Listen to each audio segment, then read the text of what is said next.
Mida kujutab endast Euroopa Parlamendi ametnikkond, mis on tema missioon, kes seal töötavad ja millega nad tegelevad? Me teame kõik, et Euroopa Parlament koosneb suurest hulgast saadikutest, kes on väga tähtsad Euroopa elu kujundajad, aga mis on ametnikkonna roll nende selja taga või kõrval?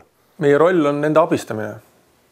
Selles mõttes, et see on nagu üks masinavärk, mis ei toimi ilma saadikuteta.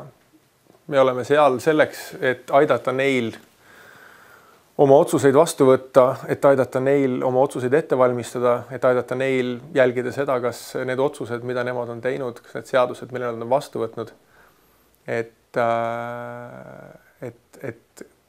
neid siis ka komisjon ja liikmesriigid ka sellisel kujul täidavad. Mitte, et me nüüd teostaks järelevalvet, aga lihtsalt, et me nagu oleme nende jaoks töötav taustajõud.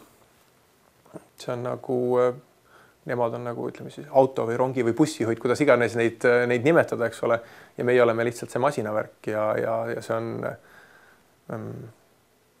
kui hea või halb see masinavärk on, sõltub osaliselt masinavärgist, aga osaliselt ka sellest, kui hästi need juhid selle masinavärgi suudavad tööle panna. Aga jah, me oleme nagu nende toetav ja abistav taustajõud.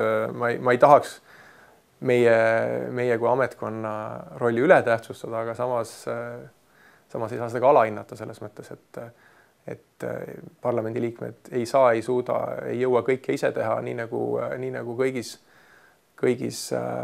parlamentides on see ametkond see, kes aitab neil neid otsuseid ette valmistada ja vormistada sellisel kujul, nagu nad neid tahavad vormistada.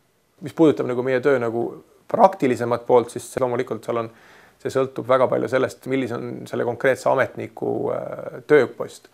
Sellepärast, et parlamendi ametnikud ei koosne ainult ametnikest, kes töötavad komisjoni tehaks, seal on ka terve rida ametnikke, kes tegelevad tõlkimisega, kes tegelevad suulise tõlkega, on ametnikke, kes tegelevad IT-teenuste ja hulga muude asjadega, mida üks selline suur ametkond vajab.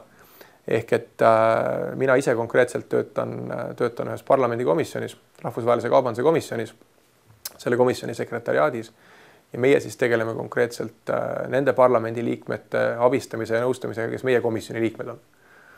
Aga loomulikult parlamendis töötavat ametnike roll võib-olla tunduvalt laiem, seal on inimesi, kes täidavad hoopis teistsuguseid ülesandeid. Nii et ma võin seetõttu täpsemalt rääkida rohkem nagu omaenda rollist parlamendikomisjoni ametnikuna.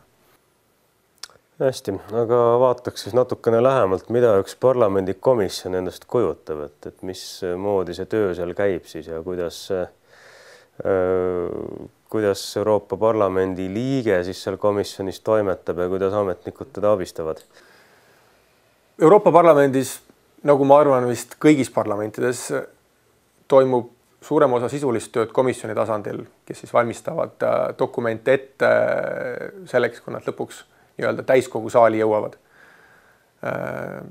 Teinekord on inimestel selline eksiarvamus, et kui kogu see parlament kokku tuleb, et nad siis seal suure hulgaga hakkavadki kõik nagu seda sisulist tööd tegema, siis see sisuline töö tehakse ära tavaliselt ikkagi ennem. See sisuline töö tähendab siis Euroopa Parlamendis seda, et kui on mingisugune õigusakti eelnõu, mille on siis komisjon algatanud ja mis saadetakse siis kaasotsustusmenetluse raames parlamenti, kuna valdav enamus seadusandlust tuleb tänapäeval Euroopa Parlamendi ja nõukogu kaasotsustusmenetlusest, kus siis parlament on see, kes peab sisuliselt esimesena sõna võtma selle uue õigusakti eelnõu kohta. Ja parlamendikomisjonis näeb see praktiliselt välja niimoodi, et parlamendikomisjon valib omale raportööri, nii nagu me neid nimetame. Ehk see on siis see parlamendi liige, kes saab selle konkreetse teksti osas nii-öelda nagu vedavaks jõuks. Teised poliitilised grupid nimetavad oma variraportöörid. Ma ei tea, kas seda isegi eesti keeles nii väga kasutatakse, aga see on selline Briti traditsioonist tulenev shadow cabinet ja shadow ministers nii-öelda roll. Ja sellest moodustubki siis selline grupp parlamendisaadikuid, kes selle tekstiga nagu põhiliselt tegelevad. Neid abistavad siis sekretariaadi töötajad nagu mina ja minu kolleegid ja samamoodi ka poliitiliste gruppide ametnikud. Raportöör töötab välja oma raporti, teised liikmed, nii selle komisjoni liikmed kui ka tegelikult kõik parlamendiliikmed, see on nüüd see, mida tegelikult väga paljud inimesed ei tea, on see, et ükspuha millises parlamendikomisjonis saavad muudatusettepanekuid esitada tegelikult kõik teised parlamendiliikmed. Ükspuha, kas sa oled siis põllumajanduskomisjoni liige ja tahad minna väliskomisjonis mingisuguse raporti kohta oma muudatusettepaneku teha, see on sinu õigus. Neid arutatakse, need hääletatakse ja selle tulemuseks on raport, mis siis läheb täiskogule kinnitamiseks ja siis on seal, kui on tegemist sellise tekstiga, millel on ette nähtud arutelu, debatt, siis seda arutatakse ja hääletatakse ja lõpptulemusena täiskogul. Aga parlamendikomisjon on see organ, kes valmistab neid dokumente siis tegelikult täiskogu jaoks ette. Ja pärast, loomulikult seal on järgmised sammud, ega sellega seadusandlik protsess läbi ei ole. Mis ta läheb nõukokku, liikmesriigid arutavad sedasama teksti, kas nad on parlamendiga nõus, reeglina ei ole nõus, toimuvad läbirääkimised, kas jõutakse mingisugusele kompromisskokkuleppele või kui kokkuleppele ei jõuta, siis võtab nõukogu oma seisukoha vastu, tuleb see tekst meile jälle tagasi ja läheb see protsess, mitte uuesti otsast peale, aga ühesõnaga siis tuleb see teine tasand, teine lugemine ja niimoodi kuni kolmanda lugemise ja lepitusmenetluseni välja. Ja sellega meie töö tegelikult ei lõppe, sellepärast, et nagu ma ennem lühidalt mainisin, kui see õigusakt on nüüd vastu võetud, siis reeglina nendes õigusaktides on antud komisjonile see rakendav roll.